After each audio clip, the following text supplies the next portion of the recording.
بسم الله الرحمن الرحيم ياسين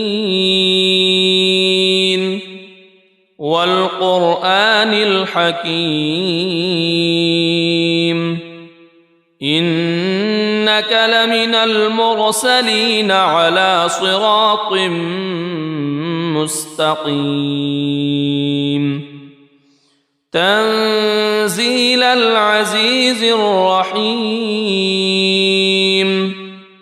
لتنذر قوما ما أنذر آباؤهم فهم غافلون لقد حق القول على أكثرهم فهم لا يؤمنون إنا جعلنا في أعناقهم أغلالا فهي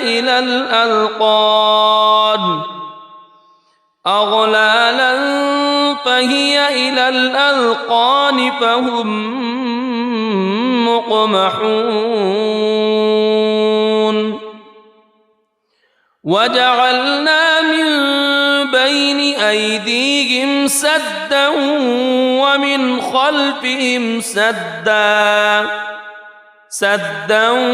ومن خلفهم سدا فأغشيناهم فهم لا يبصرون وسواء عليهم أأنذرتهم أم لم تنذرهم لا يؤمنون إنما تنذر من اتبع الذكر وخشي الرحمن بالغيب فبشره بمغفرة وأجر كريم إنا نحن نحيي الموتى ونكتب ما قدموا وآثارهم وكل شيء أحصيناه في إمام مبين واضرب لهم مثلا أصحاب القرية إذ جاءها المرسلون إذ أرسلنا إليهم اثنين فكذبوهما فعززنا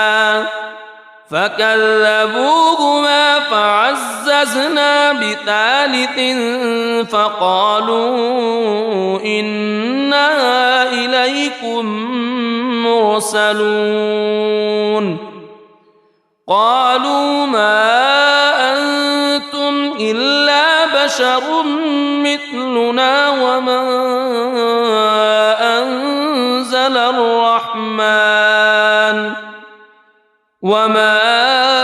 أنزل الرحمن من شيء إن أنتم إلا تكذبون قالوا ربنا يعلم إنا إليكم لمرسلون وما علينا إلا البلاغ المبين قالوا إنا تطيرنا بكم لئن لم تنتهوا لنرجمنكم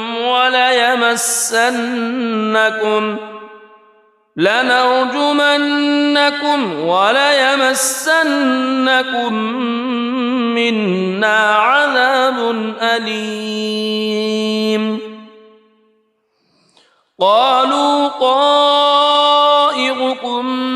معكم أئن ذكرتم بل أنتم قوم مسرفون وجاء من أقصى المدينة رجل يسعى قال يا قوم اتبعوا المرسلين اتبعوا من لا يسألكم أجرا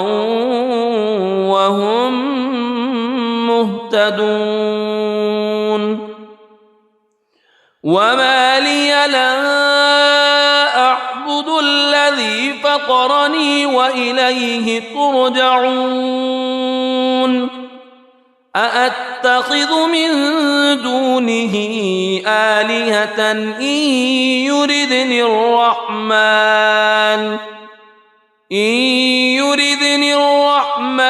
بضر لا تغن عني شفاعتهم شيئا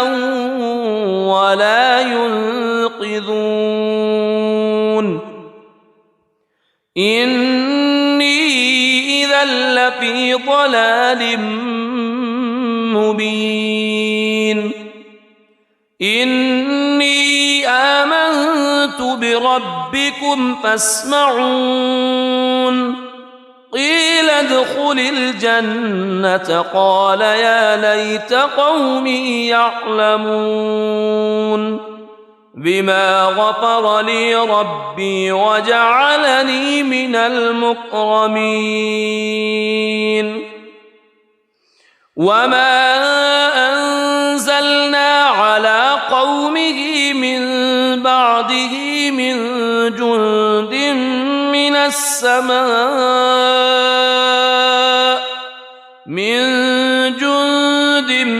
من السماء وما كنا منزلين إن كانت إلا صيحة واحدة فإذا هم خامدون يا حسرة على العباد ما يأتيهم من رسول إلا كانوا به يستهزئون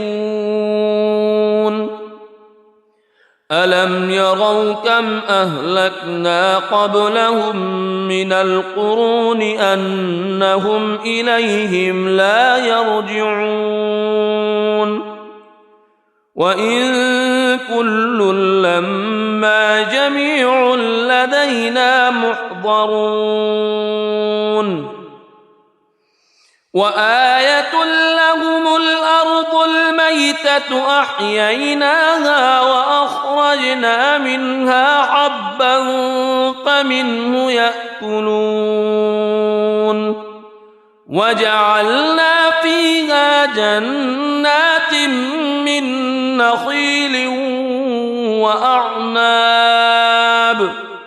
من نخيل وأعناب وفجرنا فيها من العيون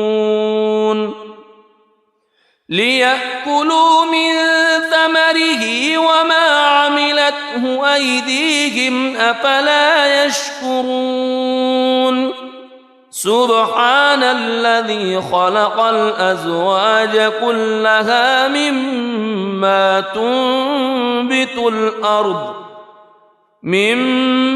تنبت الأرض ومن أنفسهم ومما لا يعلمون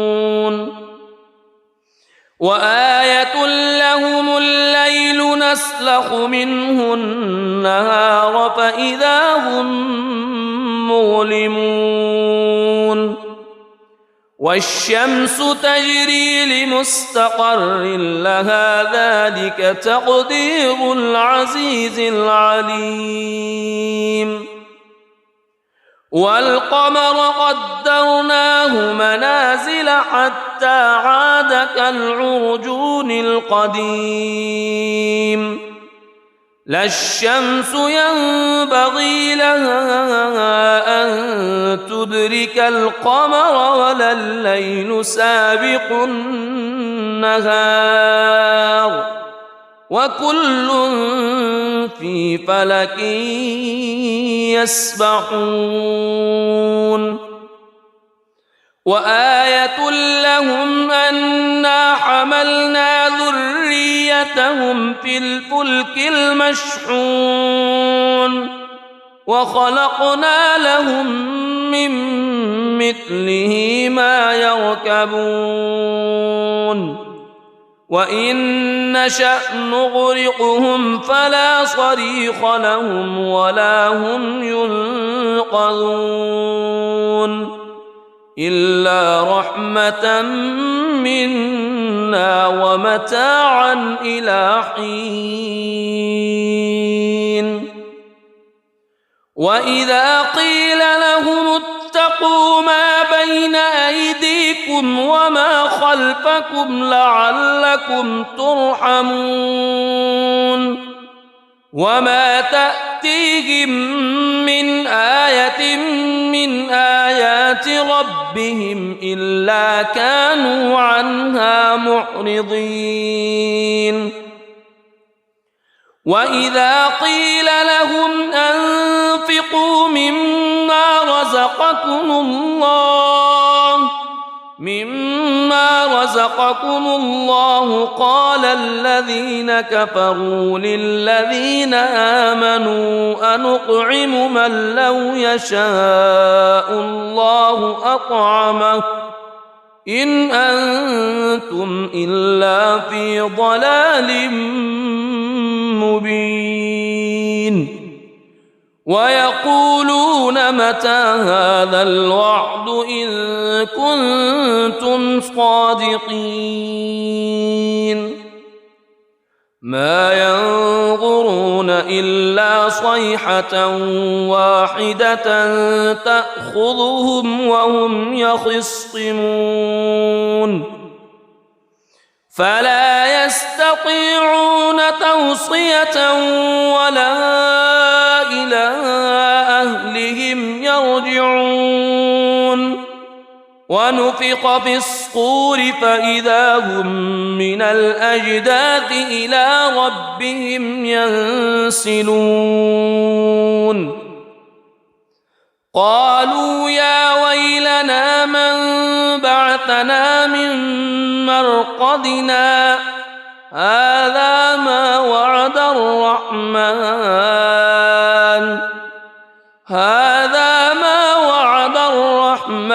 وصدق المرسلون إن كانت إلا صيحة واحدة فإذا هم جميع لدينا محضرون فاليوم لا تظلم نفس شيئا ولا تجزون إلا ما كنتم تعملون إن أصحاب الجنة اليوم في شغل فاكهون هم وأزواجهم في ظلال على الأرائك متكئون لهم فيها فاكهة ولهم ما يدعون سلام قولا من رب رحيم وامتازوا اليوم أيها المجرمون ألم أعهد إليكم يا بني ألا تعبدوا الشيطان ألم أعهد إليكم يا بني آدم ألا تعبدوا الشيطان إنه لكم عدو مبين وأن اعبدوني هذا صراط مستقيم ولقد أضل منكم جبلا كثيرا أفلم تكونوا تعقلون هذه جهنم التي كنتم توعدون اصلوها اليوم بما كنتم تكفرون اليوم نختم على أفواههم وتكلمنا أيديهم وتشهد أرجلهم بما كانوا يكسبون ولو نشاء لطمسنا على أعينهم فاستبقوا الصراط فأنى يبصرون ولو نشاء لمسخناهم على مكانتهم فما استطاعوا مضيا ولا يرجعون ومن نعمره ننكسه في الخلق أفلا يعقلون وما علمناه الشعر وما ينبغي له إن هو إلا ذكر وقرآن مبين لينذر من كان حيا ويحق القول على الكافرين أولم يروا أنا خلقنا لهم مما عملت أيدينا أنعاما فهم لها مالكون وذللناها لهم فمنها ركوبهم ومنها يأكلون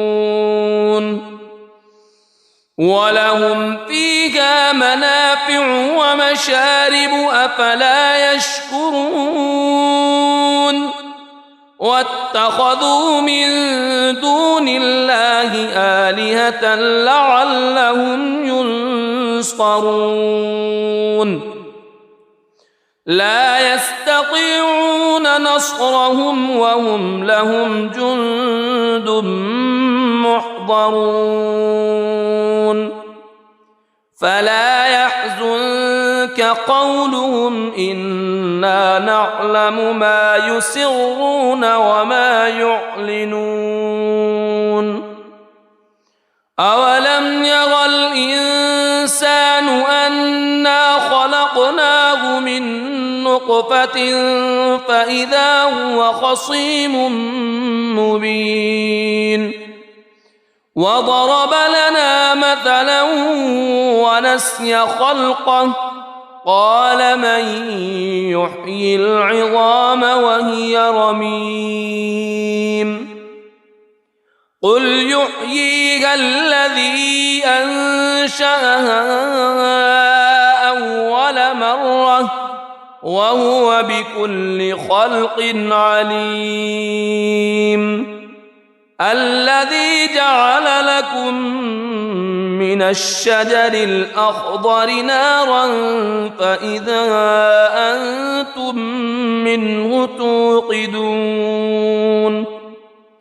أوليس الذي خلق السماوات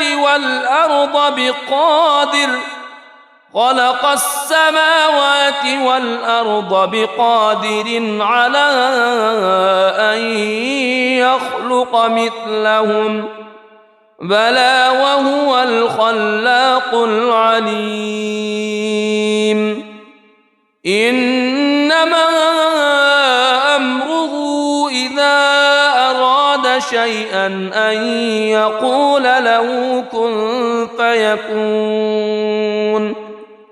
فسبحان الذي بيده ملكوت كل شيء وإليه ترجعون بسم الله الرحمن الرحيم الرحمن علم القرآن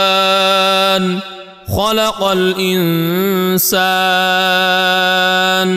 علمه البيان الشمس والقمر بحسبان والنجم والشجر يسجدان والسماء رفعها ووضع الميزان ألا تطغوا في الميزان وأقيموا الوزن بالقسط ولا تخسروا الميزان والأرض وضعها للأنام فيها فاكهة والنخل ذات الأكمام والحب ذو العصف والريحان فبأي آلاء ربكما تكذبان خلق الإنسان من صلصال كالفخار وخلق الجان من مارج من نار فبأي آلاء ربكما تكذبان رب المشرقين ورب المغربين فبأي آلاء ربكما تكذبان مرج البحرين يلتقيان بينهما برزخ لا يبغيان فبأي آلاء ربكما تكذبان يخرج منهما اللؤلؤ والمرجان فبأي آلاء ربكما تكذبان وله الجوار المنشآت في البحر كالأعلام فبأي آلاء ربكما تكذبان كل من عليها فان ويبقى وجه ربك ذو الجلال والإكرام فبأي آلاء ربكما تكذبان يسأله من في السماوات والأرض كل يوم هو في شأن فبأي آلاء ربكما تكذبان سنفرغ لكم أيها الثقلان فبأي آلاء ربكما تكذبان يا معشر الجن والإنس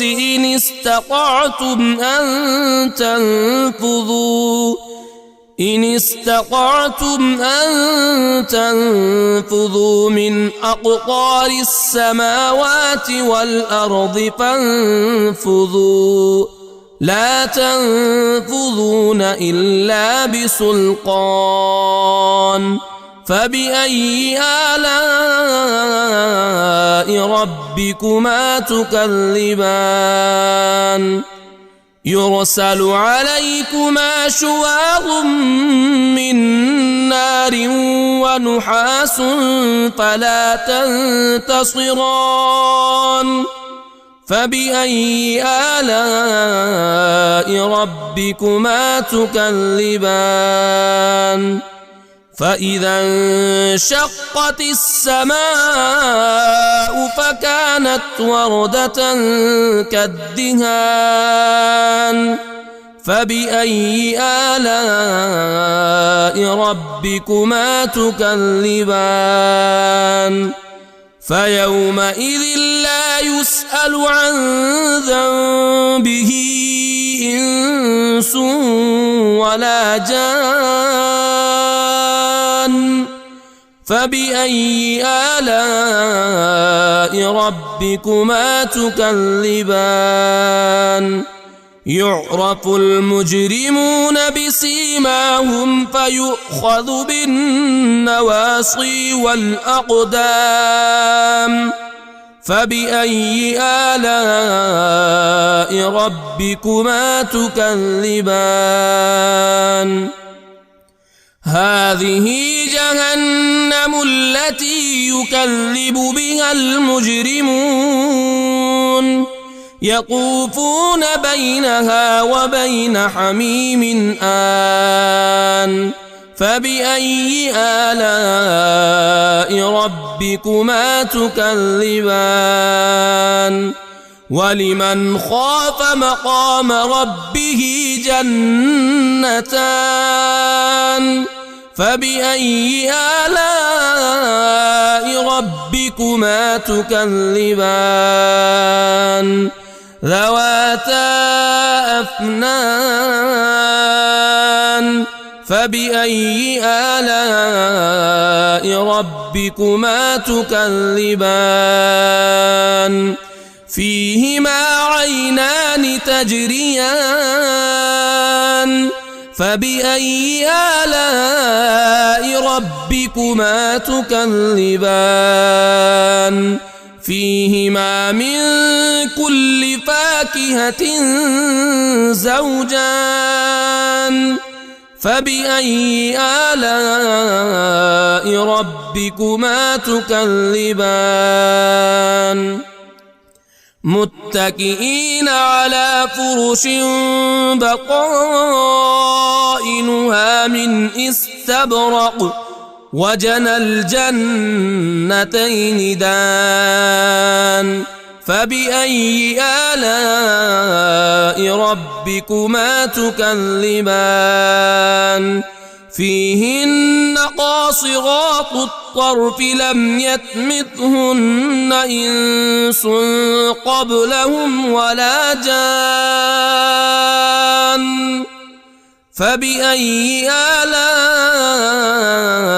ربكما تكذبان كأنهن الياقوت والمرجان فبأي آلاء ربكما تكذبان هل جزاء الإحسان إلا الإحسان فبأي آلاء ربكما تكذبان ومن دونهما جنتان فبأي آلاء ربكما تكذبان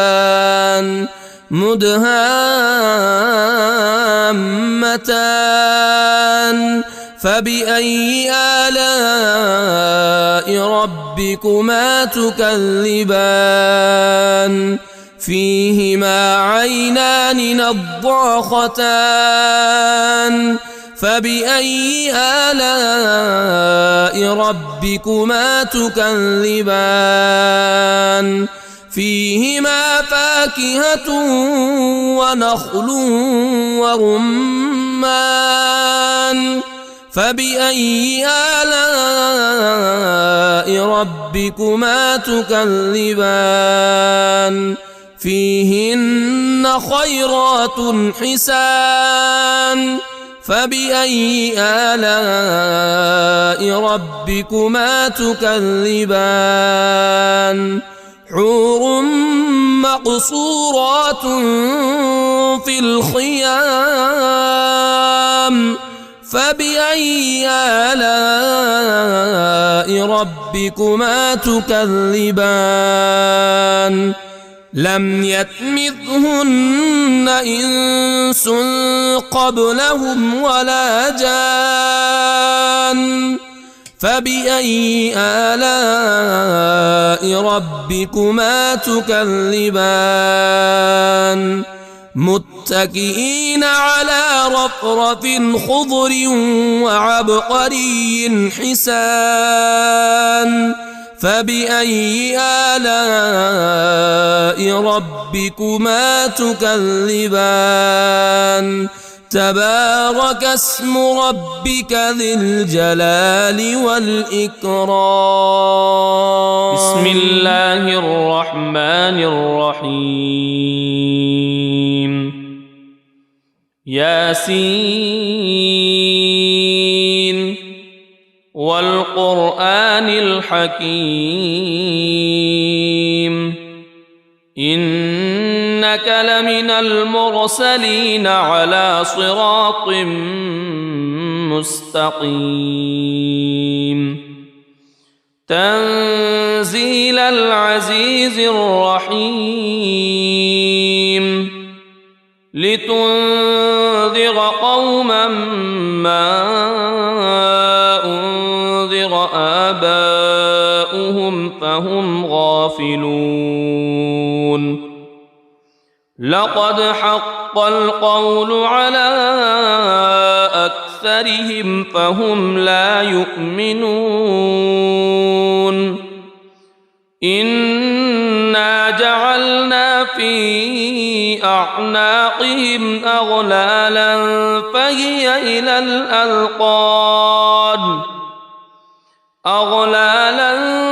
فهي إلى الأذقان فهم مقمحون وجعلنا من بين أيديهم سدا ومن خلفهم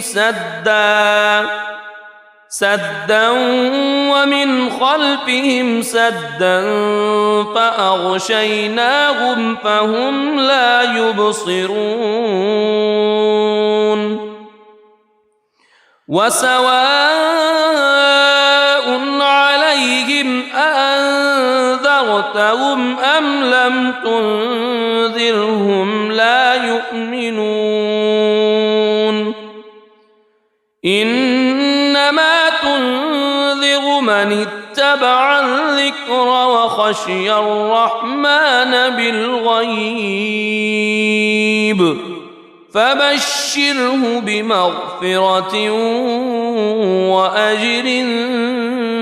كريم إنا نحن نحيي الموتى ونكتب ما قدموا وآثارهم وكل شيء أحصيناه في إمام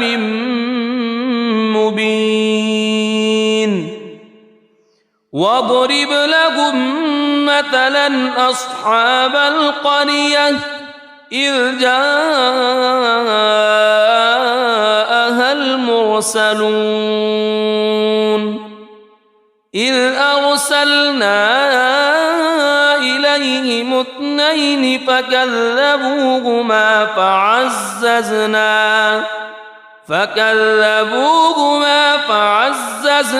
بثالث فقالوا إنا إليكم مرسلون قالوا ما أنتم إلا بشر مثلنا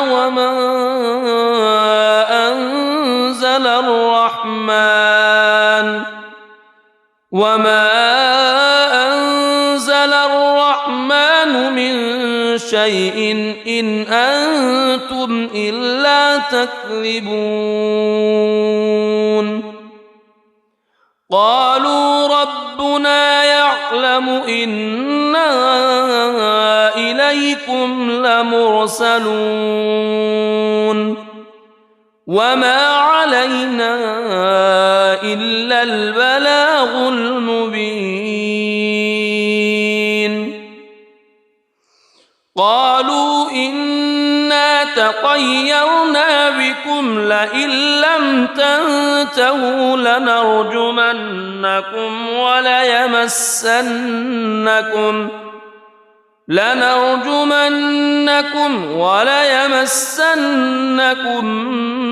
منا عذاب أليم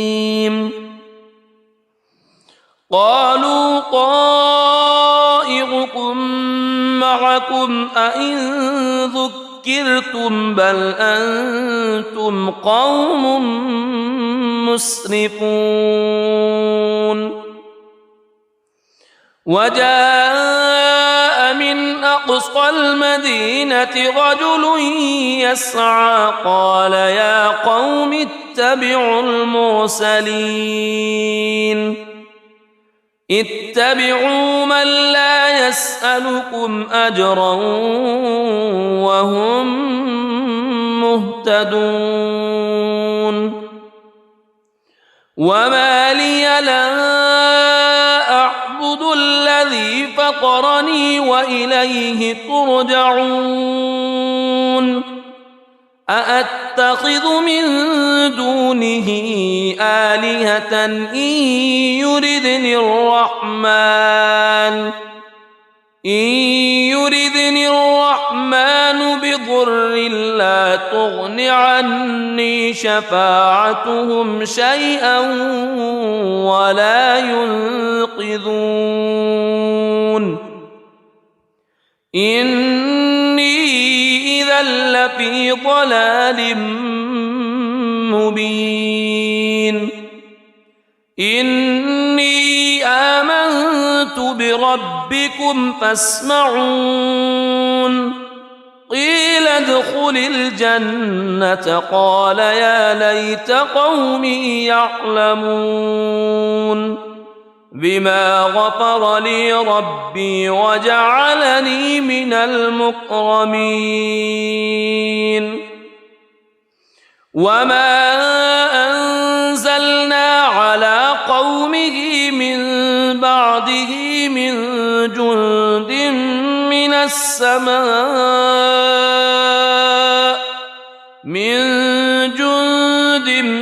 من السماء وما كنا منزلين إن كانت إلا صيحة واحدة فإذا هم خامدون يا حسرة على العباد ما يأتيهم من رسول إلا كانوا به يستهزئون ألم يروا كم أهلكنا قبلهم من القرون أنهم إليهم لا يرجعون وإن كل لما جميع لدينا محضرون وآية لهم الأرض الميتة أحييناها وأخرجنا منها حبا فمنه يأكلون وجعلنا فيها جنات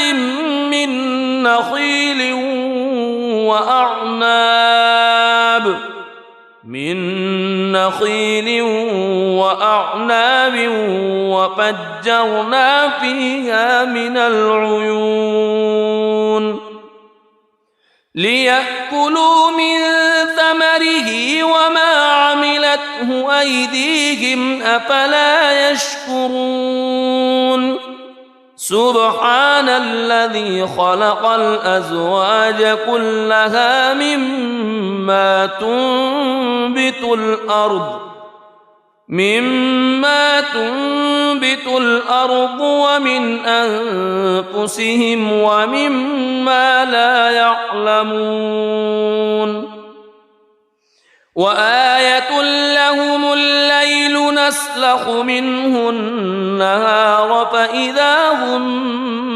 مظلمون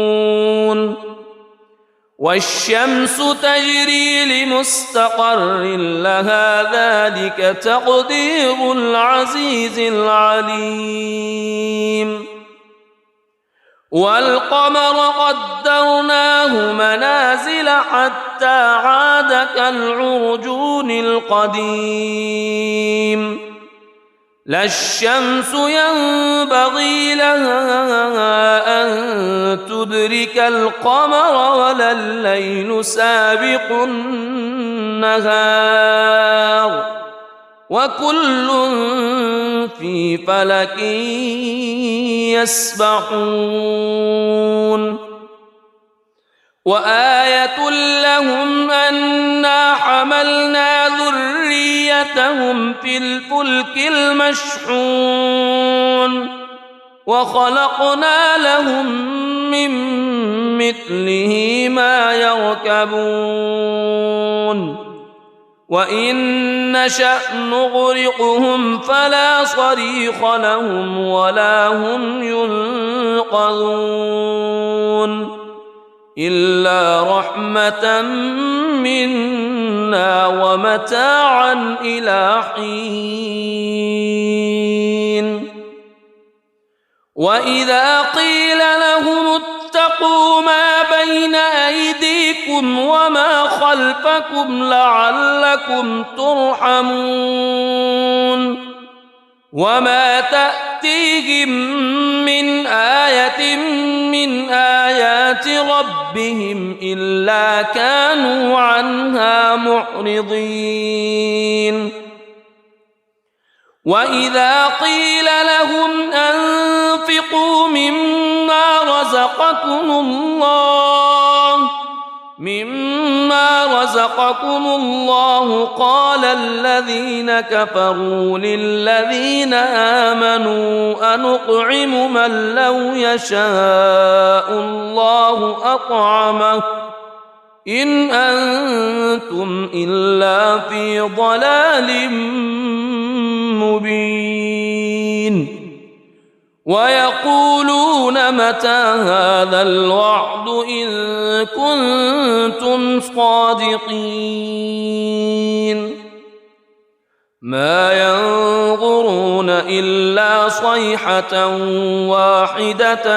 تأخذهم وهم يخصمون فلا يستطيعون توصية ولا إلى أهلهم يرجعون ونفخ في الصور فإذا هم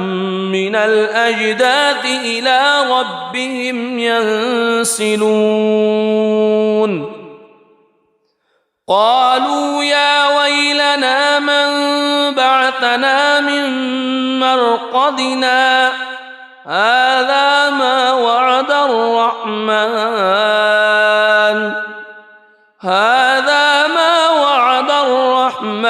وصدق المرسلون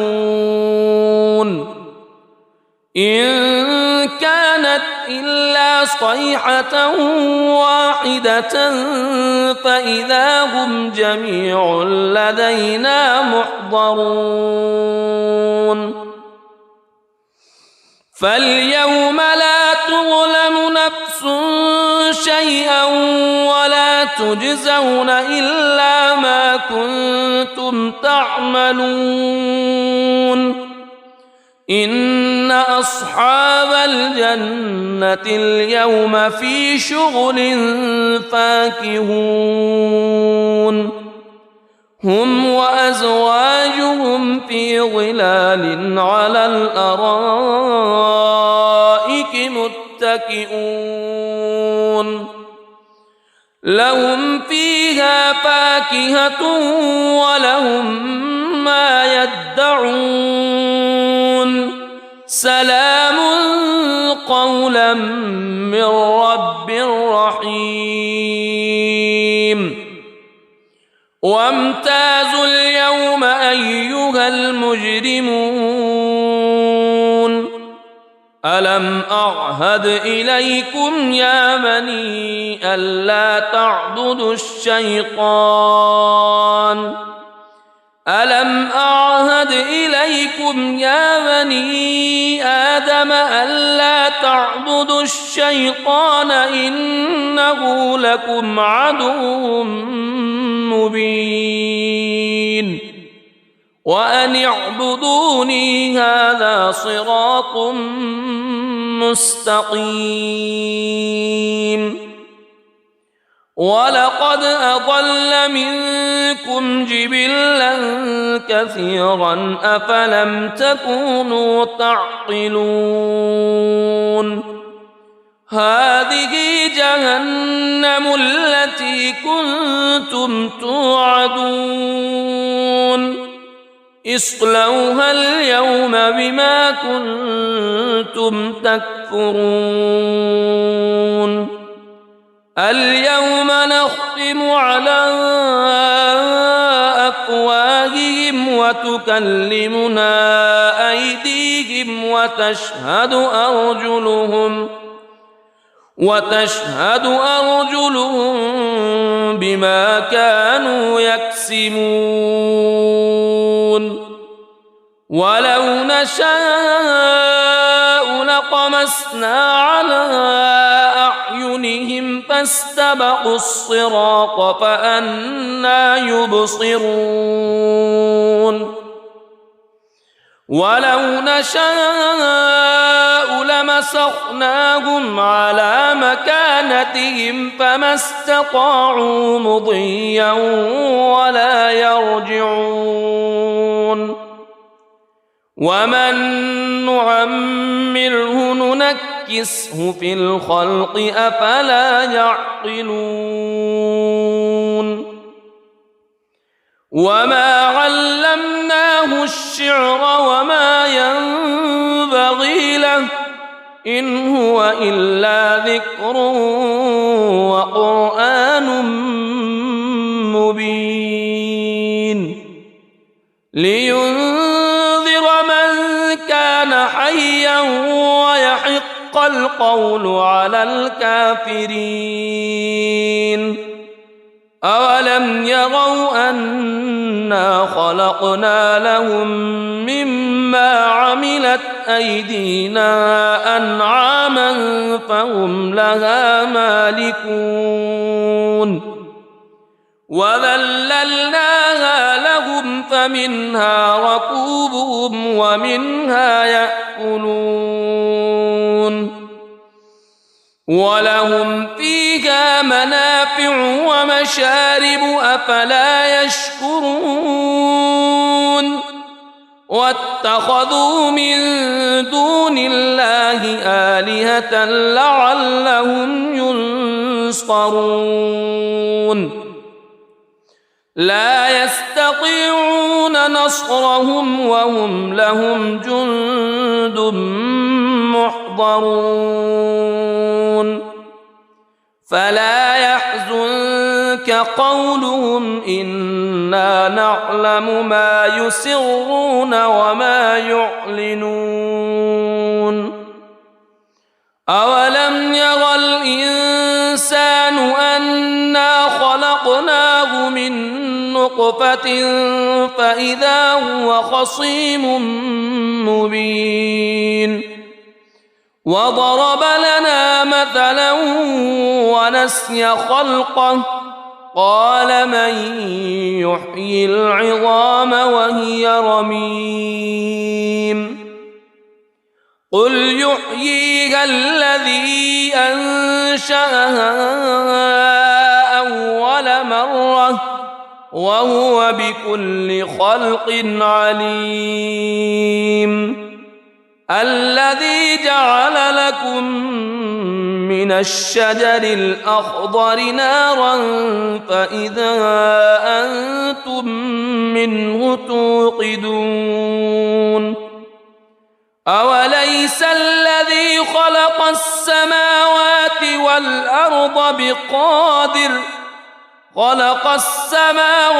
والأرض بقادر على أن يخلق مثلهم بلى وهو الخلاق العليم إنما أمره إذا أراد شيئا أن يقول له كن فيكون فسبحان الذي بيده ملكوت كل شيء وإليه ترجعون. بسم الله الرحمن الرحيم. الرحمن علم القرآن خلق الإنسان علمه البيان. الشمس والقمر بحسبان والنجم والشجر يسجدان. والسماء رفعها ووضع الميزان ألا تطغوا في الميزان وأقيموا الوزن بالقسط ولا تخسروا الميزان. والأرض وضعها للأنام فيها فاكهة والنخل ذات الأكمام والحب ذو العصف والريحان. فبأي آلاء ربكما تكذبان؟ خلق الإنسان من صلصال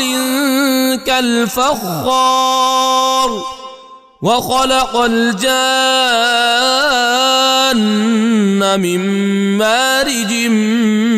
من نار. فبأي آلاء ربكما تكذبان؟ رب المشرقين ورب المغربين. فبأي آلاء ربكما تكذبان؟ مرج البحرين يلتقيان بينهما برزخ لا يبغيان. فبأي آلاء ربكما تكذبان؟ يخرج منهما اللؤلؤ والمرجان. فبأي آلاء ربكما تكذبان؟ وله الجوار المنشآت في البحر كالأعلام. فبأي آلاء ربكما تكذبان؟ كل من عليها فان ويبقى وجه ربك ذو الجلال والإكرام. فبأي آلاء ربكما تكذبان؟ يسأله من في السماوات والأرض كل يوم هو في شأن. فبأي آلاء ربكما تكذبان؟ سنفرغ لكم أيها الثقلان. فبأي آلاء ربكما تكذبان؟ يا معشر الجن والإنس إن استطعتم أن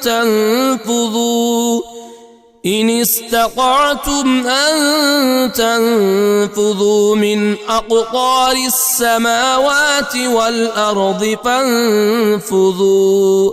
لا تنفذون إلا بسلطان. فبأي آلاء ربكما تكذبان؟ يرسل عليكما شواظ من نار ونحاس فلا تنتصران. فبأي آلاء ربكما تكذبان فإذا انشقت السماء فكانت وردة كالدهان فبأي آلاء ربكما تكذبان فيومئذ لا يسأل عن ذنبه إنس ولا جان فبأي آلاء ربكما تكذبان يعرف المجرمون بسيماهم فيؤخذ بالنواصي والأقدام فبأي آلاء ربكما تكذبان هذه جهنم التي يكذب بها المجرمون يطوفون بينها وبين حميم آن فبأي آلاء ربكما تكذبان ولمن خاف مقام ربه جنتان فبأي آلاء ربكما تكذبان ذواتا أفنان فبأي آلاء ربكما تكذبان فيهما عينان تجريان فبأي آلاء ربكما تكذبان فيهما من كل فاكهة زوجان فبأي آلاء ربكما تكذبان متكئين على فرش بطائنها من استبرق وجنى الجنتين دان فبأي آلاء ربكما تكذبان فيهن قاصرات الطرف لم يطمثهن إنس قبلهم ولا جان فبأي آلاء ربكما تكذبان كأنهن الياقوت والمرجان فبأي آلاء ربكما تكذبان هل جزاء الإحسان إلا الإحسان فبأي آلاء ربكما تكذبان ومن دونهما جنتان فبأي آلاء ربكما تكذبان مدهامتان فبأي آلاء ربكما تكذبان فيهما عينان نضاختان فبأي آلاء ربكما تكذبان فيهما فاكهة ونخل ورمان فبأي آلاء ربكما تكذبان فيهن خيرات حسان فبأي آلاء ربكما تكذبان حور مقصورات في الخيام فبأي آلاء ربكما تكذبان لم يطمثهن إنس قبلهم ولا جان فبأي آلاء ربكما تكذبان متكئين على رفرف خضر وعبقري حسان فبأي آلاء ربكما تكذبان تبارك اسم ربك ذي الجلال والإكرام بسم الله الرحمن الرحيم ياسين والقرآن الحكيم إنك لمن المرسلين على صراط مستقيم تنزيل العزيز الرحيم لتنذر قوما ما أنذر آباؤهم فهم غافلون لقد حق القول على أكثرهم فهم لا يؤمنون إنا جعلنا في أعناقهم أغلالا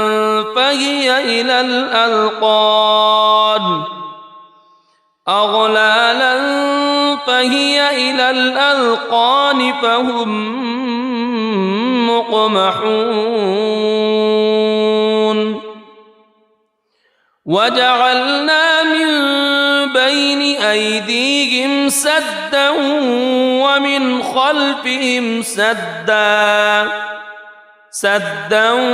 ومن خلفهم سدا فأغشيناهم فهم لا يبصرون وسواء عليهم أأنذرتهم أم لم تنذرهم لا يؤمنون إنما تنذر من اتبع الذكر وخشي الرحمن بالغيب فبشره بمغفرة وأجر كريم إنا نحن نحيي الموتى ونكتب ما قدموا وآثارهم وكل شيء أحصيناه في إمام مبين واضرب لهم مثلا أصحاب القرية إذ جاءها المرسلون إذ أرسلنا إليهم اثنين فكذبوهما فعززنا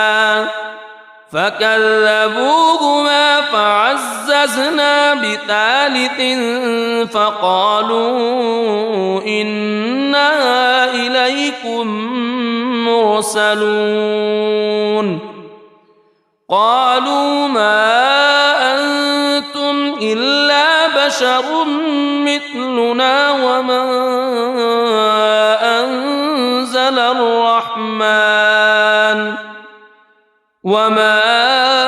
أنزل الرحمن من شيء إن أنتم إلا تكذبون قالوا ربنا يعلم يعلم إنا إليكم لمرسلون وما علينا إلا البلاغ المبين قالوا إنا تطيرنا بكم لئن لم تنتهوا لنرجمنكم وليمسنكم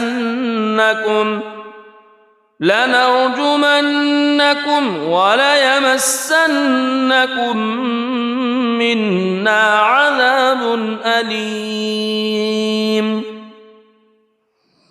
قالوا طائركم معكم أئن ذكرتم بل أنتم قوم مسرفون وجاء من أقصى المدينة رجل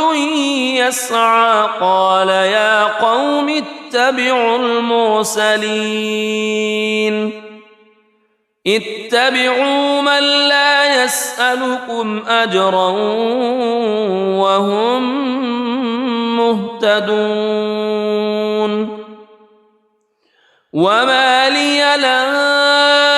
أعبد الذي فطرني وإليه ترجعون أأتخذ من دونه آلهة إن يردني الرحمن بضر لا تغن عني شفاعتهم شيئا ولا ينقذون إني إذا لفي ضلال مبين إني آمنت بربكم فاسمعون قيل ادخل الجنة قال يا ليت قومي يعلمون بما غفر لي ربي وجعلني من المكرمين وما أنزلنا على قومه من بعده من جند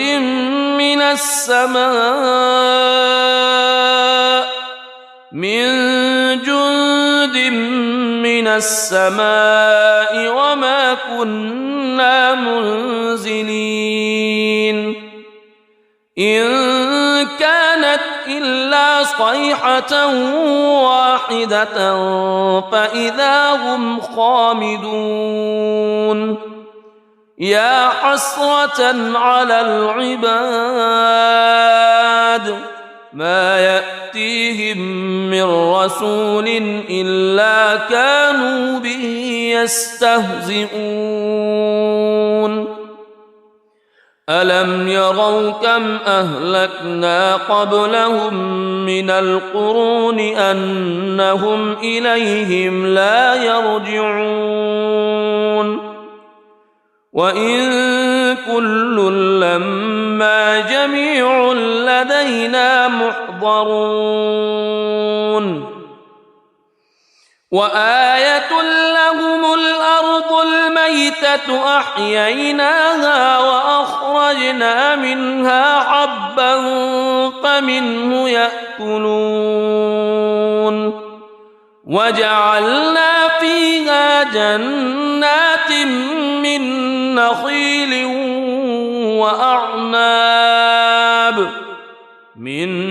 نخيل وأعناب وفجرنا فيها من العيون ليأكلوا من ثمره وما عملته أيديهم أفلا يشكرون سبحان الذي خلق الأزواج كلها مما تنبت الأرض مما تنبت الأرض ومن أنفسهم ومما لا يعلمون وآية لهم الليل نسلخ منه النهار فإذا هم مظلمون والشمس تجري لمستقر لها ذلك تقدير العزيز العليم والقمر قدرناه منازل حتى عاد كالعرجون القديم لا الشمس ينبغي لها أن تدرك القمر ولا الليل سابق النهار وكل في فلك يسبحون وآية لهم أنا حملنا ذريتهم في الفلك المشحون وخلقنا لهم من مثله ما يركبون وإن نشأ نغرقهم فلا صريخ لهم ولا هم ينقذون إلا رحمة منا ومتاعا إلى حين وإذا قيل لهم اتقوا ما بين أيديكم وما خلفكم لعلكم ترحمون وما تأتيهم من آية من آيات ربهم إلا كانوا عنها معرضين وإذا قيل لهم أنفقوا مما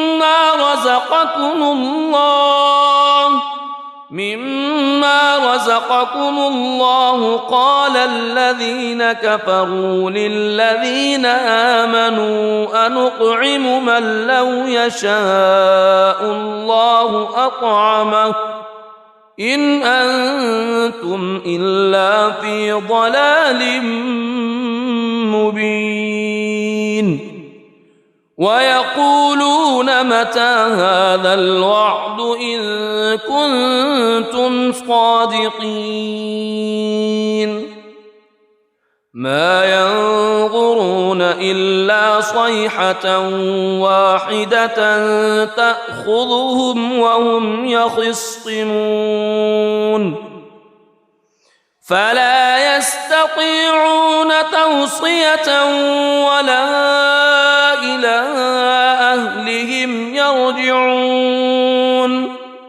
ونفخ في الصور فإذا هم من الأجداث إلى ربهم ينسلون قالوا يا ويلنا من بعثنا من مرقدنا هذا ما وعد الرحمن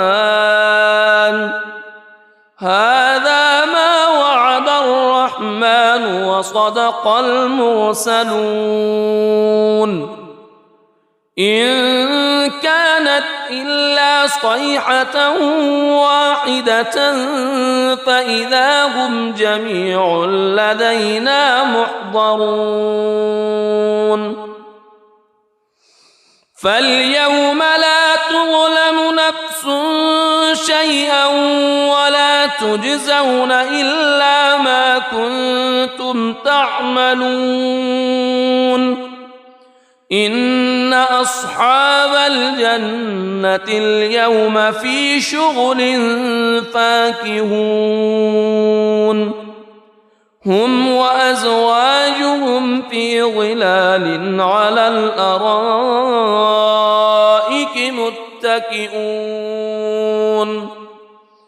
لهم فيها فاكهة ولهم ما يدعون سلام قولا من رب رحيم وامتازوا اليوم أيها المجرمون ألم أعهد إليكم يا بني ألا تعبدوا الشيطان ألم أعهد إليكم يا بني آدم ألا تعبدوا الشيطان إنه لكم عدو مبين وأن اعبدوني هذا صراط مستقيم ولقد أضل منكم جبلا كثيرا أفلم تكونوا تعقلون هذه جهنم التي كنتم توعدون اصلوها اليوم بما كنتم تكفرون اليوم نختم على أفواههم وتكلمنا أيديهم وتشهد أرجلهم بما كانوا يكسبون ولو نشاء لطمسنا على أعينهم فاستبقوا الصراط فأنى يبصرون ولو نشاء لمسخناهم على مكانتهم فما استطاعوا مضيا ولا يرجعون ومن نعمره ننكسه في الخلق أفلا يعقلون وما علمناه الشعر وما ينبغي له إن هو إلا ذكر وقرآن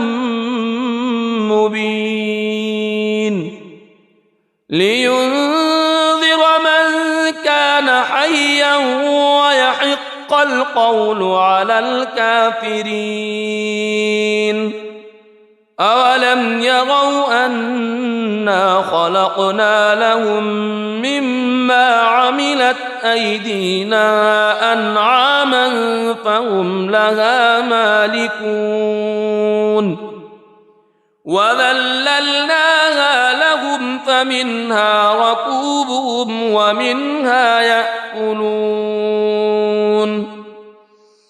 ولهم فيها منافع ومشارب أفلا يشكرون واتخذوا من دون الله آلهة لعلهم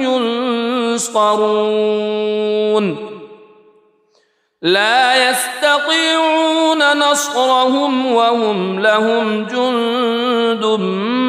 محضرون فلا يحزنك قولهم إنا نعلم ما يسرون وما يعلنون أولم ير الإنسان أنا خلقناه من نطفة فإذا هو خصيم مبين وضرب لنا مثلا ونسي خلقه قال من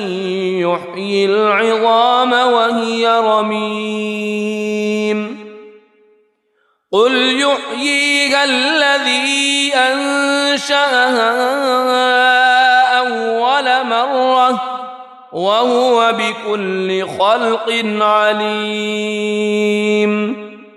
الذي جعل لكم من الشجر الأخضر نارا فإذا أنتم منه توقدون أوليس الذي خلق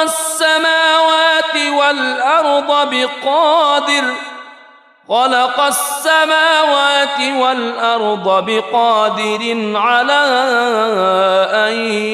يخلق مثلهم بلى وهو الخلاق العليم إنما أمره إذا أراد شيئا أن يقول له كن فيكون فسبحان الذي بيده ملكوت كل شيء وإليه ترجعون. بسم الله الرحمن الرحيم. الرحمن علم القرآن خلق الإنسان علمه البيان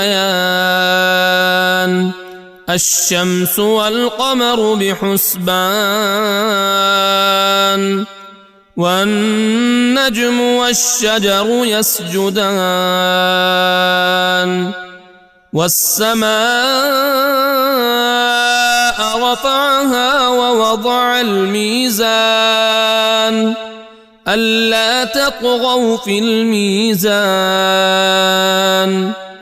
وأقيموا الوزن بالقسط ولا تخسروا الميزان والأرض وضعها للأنام فيها فاكهة والنخل ذات الأكمام والحب ذو العصف والريحان فبأي آلاء ربكما تكذبان خلق الإنسان من صلصال كالفخار وخلق الجان من مارج من نار فبأي آلاء ربكما تكذبان رب المشرقين ورب المغربين فبأي آلاء ربكما تكذبان مرج البحرين يلتقيان بينهما برزخ لا يبغيان فبأي آلاء ربكما تكذبان يخرج منهما اللؤلؤ والمرجان فبأي آلاء ربكما تكذبان وله الجوار المنشآت في البحر كالأعلام فبأي آلاء ربكما تكذبان كل من عليها فان ويبقى وجه ربك ذو الجلال والإكرام فبأي آلاء ربكما تكذبان يسأله من في السماوات والأرض كل يوم هو في شأن فبأي آلاء ربكما تكذبان سنفرغ لكم أيها الثقلان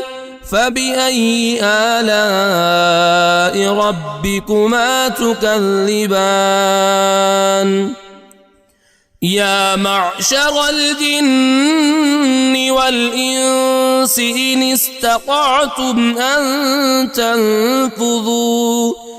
إن استطعتم أن تنفذوا من أقطار السماوات والأرض فانفذوا لا تنفذون إلا بسلطان فبأي آلاء ربكما تكذبان يرسل عليكما شواظ من نار ونحاس فلا تنتصران فبأي آلاء ربكما تكذبان فإذا انشقت السماء فكانت وردة كالدهان فبأي آلاء ربكما تكذبان فيومئذ لا يسأل عن ذنبه إنس ولا جان فبأي آلاء ربكما تكذبان يعرف المجرمون بسيماهم فيؤخذ بالنواصي والأقدام فبأي آلاء ربكما تكذبان هذه جهنم التي يكذب بها المجرمون يطوفون بينها وبين حميم آن فبأي آلاء ربكما تكذبان ولمن خاف مقام ربه جنتان فبأي آلاء ربكما تكذبان ذواتا أفنان فبأي آلاء ربكما تكذبان فيهما عينان تجريان فبأي آلاء ربكما تكذبان فيهما من كل فاكهة زوجان فبأي آلاء ربكما تكذبان متكئين على فرش بطائنها من استبرق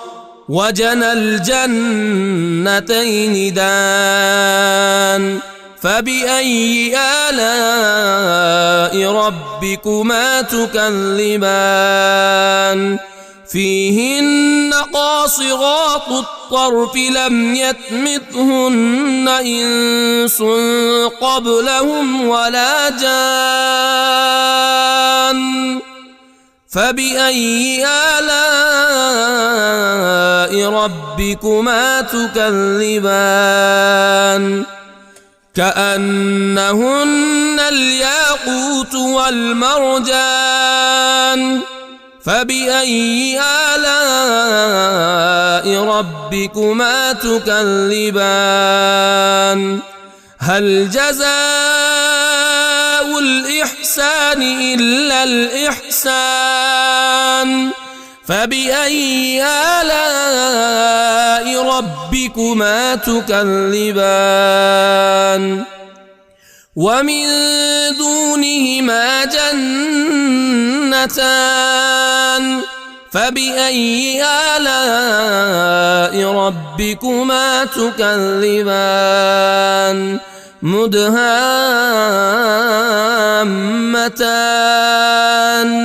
فبأي آلاء ربكما تكذبان فيهما عينان نضاختان